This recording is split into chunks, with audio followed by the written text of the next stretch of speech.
right, this part 3. I cut off at, what was that? The wands. Yeah, what I was talking about. I was getting excited. I was in here popping it and locking it.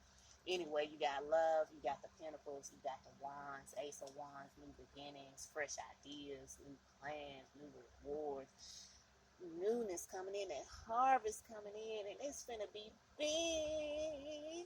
It's gonna be big. Let me stop playing. All right, so we pretty much at close to the end here. I did get some clarifiers for the tarot, and also looking into the eighth house. Um, and eighth house is pretty much transformational area in your life.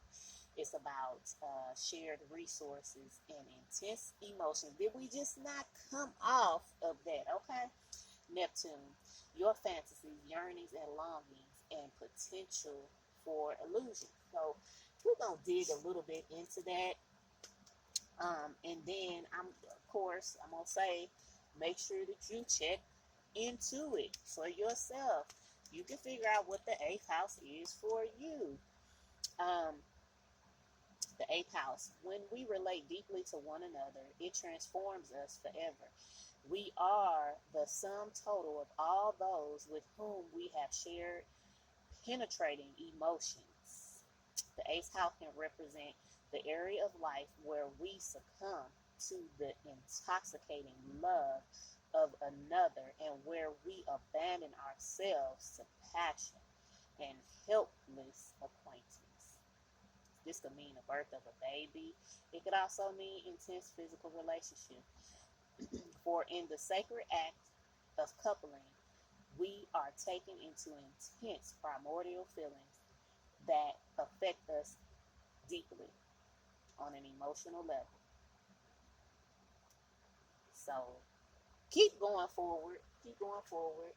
You know what that is. Look it up. I mean, it's so many ways to get information these days. We don't have to be stuck anywhere with information. So Neptune came out as well. Um, the part of you that believes in magic and fairy castles is being invoked, and you may be carried away by your dreams, longings, and yearnings. For in Neptune's world, everything is illusionary. With shimmering fantasies and wonderful imagines, a delicate and wondrous experience of floating in a watery paradise. All humans have the capacity to melt into this dream world of love and mystical fusion. Perhaps you have met someone who stirs your soul with visions of blissful emotional union, of perfect and idealized harmony. Or maybe you may have submerged yourself in a fantasy world of pop stars, movies, and television, since these glamour industries epitomize the ideals and longings for human nature. There is nothing here, nothing is real, but we can imagine it is. And that takes away the harsher realities of life. So, kind of look into that. Kind of look into that. I think that really ties in when it starts to talk about illusions and, those longings and stars and movie and television. The time that we're in, like I said, got a lot of people going to be putting it down hard with the mask. And I'm not talking about the mask that is something that helps people in the real world. I'm not talking about anybody that suffers and has to use masks to live their life. This is a masking of people that is out there to harm, baby, to harm, to suck up whatever they can suck up. Like I said, they illusion. They trying to exit stage left, but in that moment that you close your eyes, boom, you don't see it because your eyes was closed. You're gonna have to keep your eyes open in this time frame. Let's go ahead and clarify real quick. I'm trying to keep this just to three videos. Um, Let me take a look at this here. Uh, yeah, so around this time, could be some loss in love, some breakups, or some kind of upset in love, which is okay.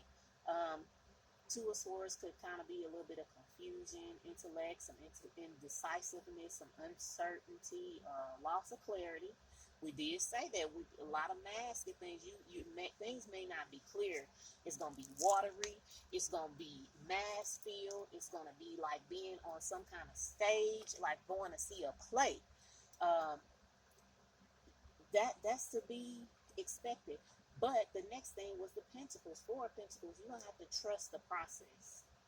Trusting the process, you can come out of it because there's gonna be success if you gotta trust the process. With that, the swords come out, the Nine of Swords. You might have some hesitation or worry, some anxiety, but when you look at it, five is about change. So even if you lose something, it's about change. You may feel confused in that. You may feel indecisive. You may not have the clarity. But just sit there with your eyes open. See what you need to see. It's a good thing because it's saying with the pentacles there, that's a grounded energy. That is, you're going to have to trust yourself. And I think they come out in a few cards back. Trusting yourself. Trust within yourself. Trust the divine. Trust your process.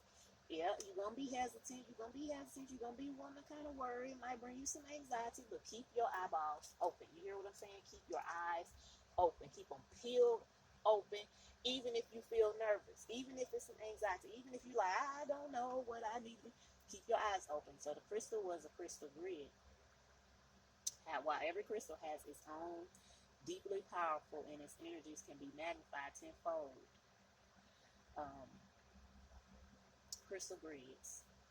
So, amethyst, azurite, calcitite, clear quartz, kyanite, lapis lazuli, opal, and shakutite.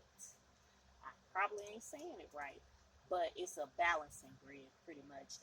Balancing the grid with dark and light colors, groupings together to keep you balanced, to help stay activated.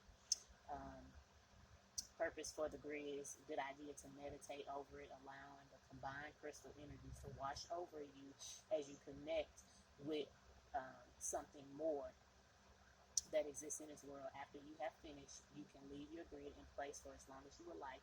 Be sure to cleanse your crystals when you're ready and put them away. So a crystal grid is a good time for a crystal grid, y'all. Crystal grid. The overall energy when it comes to the planetary alignments and everything that's going on as well as zodiac will be Taurus, which is a grounded energy. That's really, really good. Taurus and Aquarius, freedom, um, and Cancer, which is love and emotion. Okay, so we did say it was gonna be grounded, it was gonna be full of emotions, and with that Aquarius, somebody finna be exposed. You hear what I'm saying? Something's finna be exposed, but it's gonna give you the energy of freedom. Um, so just keep going. The other overall energy was the Six of Cups. Okay, come on with it with that love, sentimental, nostalgia. You're gonna feel like, hey, I can conquer this thing.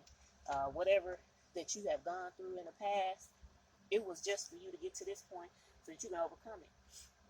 Try love for the last time. Then under that would be, let's see, long-haired woman and align with the right people and organizations.